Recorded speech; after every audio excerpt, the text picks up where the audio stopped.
Allez, bonjour à tous, c'est Guillaume. On se retrouve sur le montage de notre coccinelle proposé par Tamiya. Donc aujourd'hui une vidéo un petit peu spéciale. Je vais pas vous montrer de peinture ou de montage parce que j'ai déjà effectué un petit boulot hors caméra. Donc je voulais vous montrer tout simplement le résultat. Alors j'étais absent un petit moment, j'étais malade, je suis tombé en moto. Enfin bon, bref. Je vous raconte ma life et donc du coup j'ai pas fait tant que ça au niveau maquette, hein. Et ça se comprend. Donc je me suis occupé hors caméra de la partie numéro 3 et de la partie numéro 4. Donc je vais vous montrer ça tout de suite. Donc on peut voir en fait que les tambours et les essieux pardon, ont été peints dans la première vidéo, hein. Je me suis occupé en fait de la courroie de distribution, le gros carter ici, les petites retouches à droite à gauche. Donc c'est des petites pièces pas faciles à peindre, pas facile à gripper avec des pinces ou quelque chose comme ça. Donc les pots d'échappement, allez je vous montre, et le châssis. Donc le châssis a été peint à la bombe, il nous demande X18, j'ai sorti la bombe de TS29. Sur des grandes pièces ça va très vite. Alors je vous fais un petit zoom. Tac. Donc le moteur, bah, vous l'aviez déjà vu, hein, sauf que là il a été agrémenté de toutes ces petites pièces, pardon. Alors je vais prendre un bout de pinceau, voilà. Donc la petite pièce que vous voyez ici a été peinte en noir satiné avec la petite collerette en chrome de chez Valero. Ensuite on a la courroie de distribution. La courroie de distribution, elle a été peinte en X18 en premier temps. Et ensuite, donc j'ai fait tout en X18 en noir satiné. Et ensuite au pinceau, j'ai fait la courroie en elle-même en noir mat, donc XF1. La pièce qu'il y a derrière, alors la pièce qu'il y a derrière, la pièce ici, en fait il y a deux pièces à coller, ont été peints en aluminium de chez Valero. Sur la notice, il nous demandait en fait de peindre en noir, non pas en noir, je vais y arriver, en aluminium mat XF16. Mais comme j'avais vu le rendu sur le moteur qui était pas tip top, j'ai fait ça en alu de chez Valero. Donc c'est un alu brillant et je suis revenu repasser un vernis mat de chez Tamiya en acrylique XF 86 si je fais pas d'erreur. Donc j'ai fait ça et les échappements également ont reçu la même teinte avec le même vernis. Donc il brille un peu, mais bon, on peut dire que le propriétaire a changé ces pièces-là et donc ne peut pas changer le moulin. Quoi d'autre? Donc là, je pense c'est pas le carter d'huile, je ne sais plus, enfin bref, le liquide d'huile, le réservoir d'huile, qui a été peint en noir satiné. Donc j'ai masqué ça. Là aussi, j'avais masqué le bout. J'ai peint la pièce complète. Donc pareil, aluminium et vernis mat. Une fois que ça a été séché, je suis venu démasquer, donc mon noir satiné c'est bon, il n'avait pas bougé. Et là j'ai repassé une couche de chrome. Comme ça on a une différence de teinte, hein, sur le corps et puis la petite pièce là. Sur le derrière, on voit la couronne qui a été peinte en alu.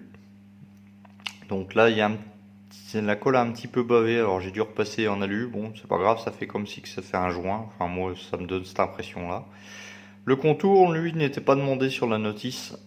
J'ai tout simplement passé un petit coup de marqueur chrome. Alors, pour les gens qui veulent regarder de quoi je parle, voilà. Donc, marqueur silver, donc à base d'huile.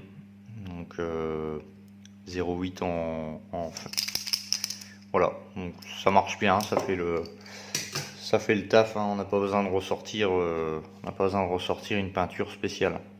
Donc les pots d'échappement, comment j'ai procédé? J'ai peint déjà tout en noir satiné pour avoir une sous-couche noire. J'ai ensuite masqué le soufflet et la sortie ici.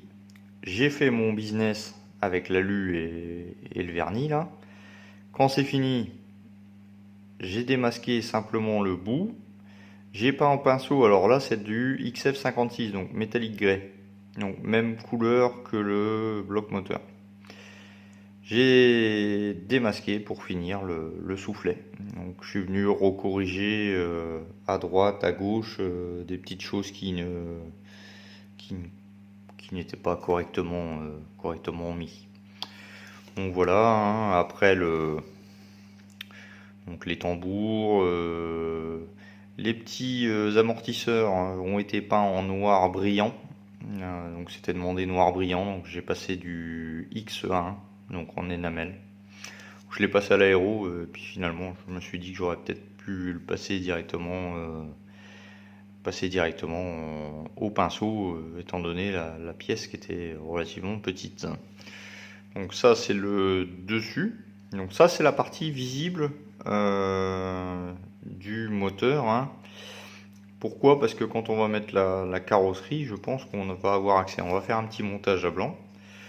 Le châssis lui a été peint, donc comme je vous l'ai dit, hein, en noir sat à la bombe. Donc voilà, là j'ai un petit peu de flash. C'est vrai, j'ai pas bien vu quand j'ai fait ça.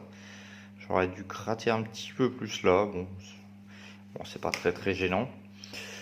Donc je vais tâcher de mettre la carrosserie pour vous montrer ce que ça donne. Hop, alors je ressors la boîte.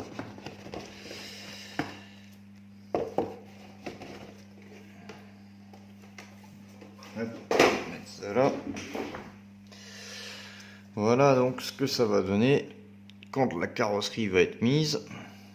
Bon, il n'y aura pas la baguette au milieu, hein, mais vous voyez, on va voir.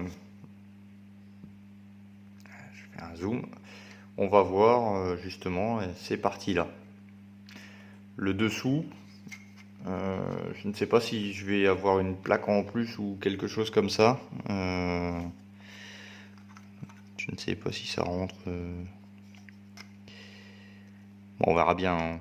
On verra bien en temps voulu, comme on dit. Il faudra peut-être écarter un peu la carrosserie sur le châssis. Mais bon, voilà l'idée. Donc le moteur sera visible. Donc c'est pour ça que j'ai essayé de faire un bon moteur. Un moteur qui a un peu de gueule, mais qui est pas trop clinquant non plus, hein. Faut se rappeler que 1966 c'est pas récent, hein. Donc même si un passionné l'a bichonné jusqu'au bout, on sera jamais sur un moteur neuf, hein. Donc bon bah moi là ça me va, hein. Je voulais mettre un petit peu de pigment et puis je me suis dit que tant qu'à faire, je me suis dit que je vais laisser tel quel parce que l'idée c'est vraiment d'avoir un moteur qui ressemble à quelqu'un qui l'a retapé dans son garage, quoi. Un passionné de cox. Donc la prochaine étape sur cette cox, donc ça, étape 3, étape 4 c'est fait. Alors je mets ça de côté. Choc. Donc prochaine étape, donc, je ne sais pas en fait, la cox, j'ai pas vraiment envie de vous montrer toutes les peintures, tous les masquages, les machins, parce que comme dit Thierry, j'ai l'impression de me répéter. C'est pas forcément passionnant pour vous. Et puis là par exemple, ça a peindre en noir sat, mettre le joint collé. Ça pareil, noir sat, noir brillant. Bon voilà, c'est pas vraiment passionnant, quoi, hein. Donc à mon avis, je risque de refaire cette étape là hors caméra, de vous montrer le résultat. Là pareil, il n'y a pas grand travail, donc toute la page là c'est pas costaud. En fait, le détaillage que je vais vous montrer, ça sera sur l'intérieur. Là on fera la peinture.